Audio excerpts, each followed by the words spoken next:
Important question. Actually, I should have put the question mark on that. So let's put that on there to start.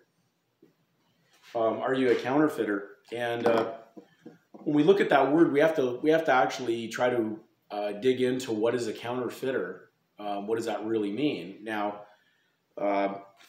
we go into Samuel Johnson's dictionary of 1755, and counterfeiter is a forger, an imposter. Okay, so did you ever wonder why those that are taxed are paying an impost? Could it be that they're an imposter? That's why they get the impost. So it's a direction away from truth that leads to stabbing oneself over with many pains because of lack of knowledge, as God's people will only perish due to lack of knowledge. So if you're involved in counterfeiting or being an imposter, how could that come about?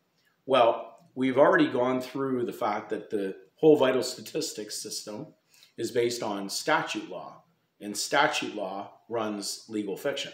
Legal fiction is statute law. So this is a Vital Statistics Act, which is operated by statute law. Therefore, in order to enter in, you were never born a member of this system.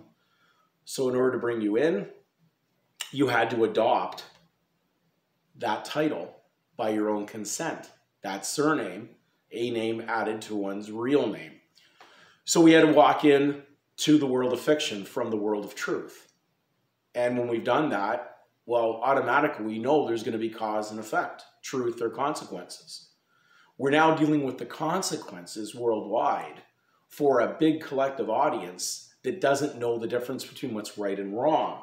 And therefore, that's why they're institutionalized and certifiables, because they're insane. And they actually believe that fiction is real. So the ones who operate this certainly don't have any at all regard for you.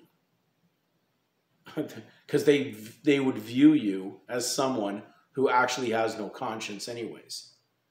Or someone so in lack of knowledge, so ignorant of the truth and the fact, that they'll just continue to operate down a path of doom and destruction. So it's very interesting that as you go out shopping or walk into parking lots, you'll see always signs, customer parking, and customs, or what's paid for duties, and for taking something in from a foreign place and using it on the soil. But the word customer, actually comes from the root costume. And then in the dictionaries, depending on which ones you go to, it'll say costume, it'll say custom, see costume, and then see suicide. Why would that be? Because you'd be doing something suicidal against truth, because you cannot work down a direction of fiction or something artificial without ramifications. And that's why our world is full of artificial foods, artificial philosophies, artificial everything that's surrounding you, even artificial medicines that are put out through the the largest pharmaceutical companies in the world, and people line up to take them. So this is a matter of conscience, and it's also a matter of, are you going to be a member of the collective? And are you prepared to actually forsake what it is and actually go in the other direction? But you can't have private interest in the public if you're going to take that step. You have to remove yourself completely from that. So that means everything that you were known or were before is now gone. And you're going to have to stand that. And to an extent, I'm not going to say that there isn't a bared responsibility upon the state for some of this situation, but they did give you a relief, and they did basically provide you relief through, as we talked about in previous videos, their seal of office, because they know they're ultimately responsible. So he who commits the tort has to bring the remedy, so therefore you couldn't have torted yourself as a child.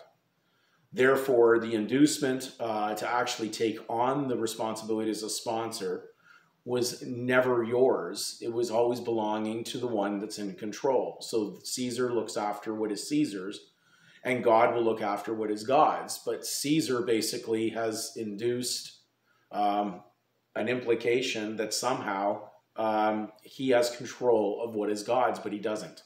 It's off limits. Christ died for that. And that's why it's so important to embrace that Christian name, because there's no other way I could explain it as belonging to or part of being the property of Christ. We know many people are having debates about the enunciation of the name, but when I'm dealing with the King James Bible, which most people will have, and the Bibles that are in most of the courts, we're dealing with basically the use of that in English translated out of Greek. So we would be using Christ, Christos, and I'm just saying that there is no other definition that's out there that would actually bring an understanding for God's people. So you're either owned by the legal state and it's God, or you're owned by Christ. Two choices. If you join the side that's the legal state under Satan, under the imaginations of men and his make-believe kingdoms, then you've sold out. And that's why you're always for sale. Soldiers are sold. God's people are purchased. So we hope that the video helped, and it gives you definitely an understanding that we certainly don't want to be impostoring a false title.